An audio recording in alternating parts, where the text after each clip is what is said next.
अस्सलाम वालेकुम नाज़रीन, उम्मीद करता हूँ आप सब ठीक होंगे। आज के व्लॉग के अंदर हम आपको खुशामदीद कहते हैं और आज के व्लॉग का आगाज़ करते हैं।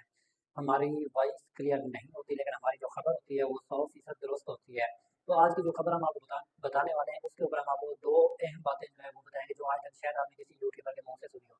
पहली बड़ी बात ये है कि शाम जो है सीरिया जिसको कहा जाता है और उस मुल्क को शाम भी कहा जाता है, तो ये दोनों एक ही मुल्क के नाम है। तो यहाँ पर मैं आपको बता दूँ, ईरान के निकलने से मुसलमान बहुत खुश थे और अल्हम्दुलिल्लाह जो जालिम था उसके निकलने से हर मुसलमान खुश है, हम भी खुश हैं, आप भी खुश हो।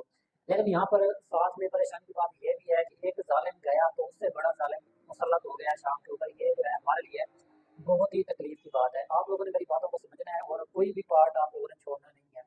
पहला पॉइंट आपने ये समझना है कि ईरान अब जो है इस वक्त शाम के अंदर से बिल्कुल ख़त्म हो चुका है और शाम से निकल चुका है। रशिया भी वहाँ से निकल चुका है और बशर असद जो था, जो जालिम था, वो भी वहाँ से निकल चुका है। लेकिन मेन बात ये है, अगर वो जालिम निकल गए हैं तो क्या ये जिसको आप अल्लाह की फ़ौज कहते हो, क्या ये अल्लाह की फ़ौज है?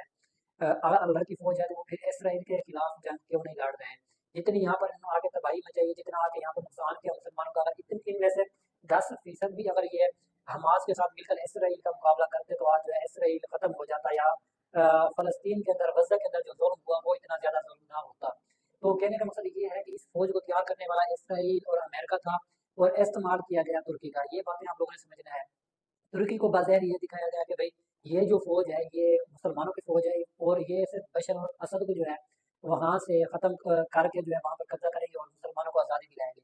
बाज़ाहिर तुर्की को ये दिखाकर ये सारा काम किया गया और उसके बाद फिर ये मामला हुआ कि जब ये फौज निकलती है, अब यहाँ पर हर जगह पे नाम जो है बदनाम तुर्की का हो रहा है क्योंकि तुर्की के झंडे लहराए गए हर जगह पर।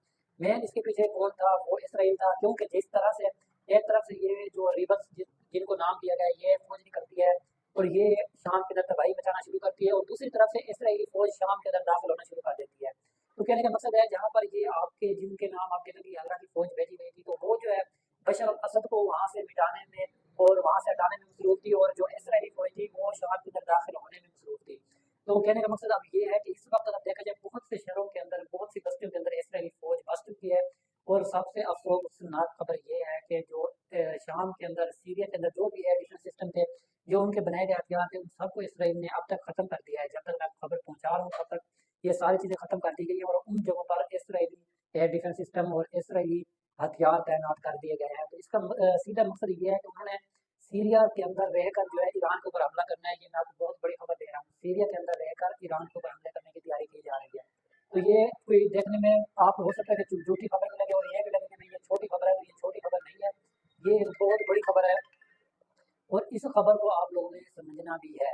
अब देखें कि अमेरिका और इसराइल मिलकर हमले की तैयारी कर रहे हैं ईरान के ऊपर। ये बात आज तक आपको बड़े न्यूज़ चैनल ने नहीं बताई होगी जो मैं आपको बता रहा हूँ। अब ट्रंप जैसे ही वज़ीर आज़म की कुर्सी पर बैठेगा उसके बाद ईरान के खिलाफ खेल खेलना शुरू कर दिया जाए। वैसे तो खेल अभी से शुरू हो गया है लेकिन ट्रंप के आने के बाद जो है वो कार्रवाई करना शुरू कर देंगे। तो सबसे पहले जो है मैं आपको ये बता दूँ कि जो हमला किया गया है इसके ऊपर, ईरान जो कह रहा था कि मैं हमला करूंगा और ईरान अभी डिले ईरान ने किया, वो इसलिए किया कि ईरान अपना एक मिसाइल जो है टेस्ट करने वाला था जिसके अंदर उन्होंने सेटेलाइट सिस्टम इस्तेमाल किया था। सेटेलाइट क्या है इसके लिए एक अलग व्लॉग बनाकर आपको बताऊंगा कि सेटेलाइट काम किस तरह से अपनी मुल्क के लिए और अपनी खुफिया एजेंसियों के लिए करती है। तो आज का व्लॉग यहाँ पर हम एंड करते हैं और ये जो बातें आपको मैंने समझी इनको अगर आपको समझ आई तो वीडियो को अपनी लाइक शेयर लाजमी करें। और ये चीज़ें आप लोगों को समझने की ज़रूरत है कि अगर आप जिसको अल्लाह की फौज समझते हो उस फौज ने अभी तक इसराइल के खिलाफ बोला तक नहीं है। ये बात अपने जहन में बिठा लें। अगर किसी को लगता है कि उसने बोला है तो वो फिर हमें उसका सबूत दिखाए, क्योंकि अभी तक हमारे पास ऐसा कोई सबूत नहीं मिला जिसके बहस हमें नजर है कि भैया ये बोल रहे हैं।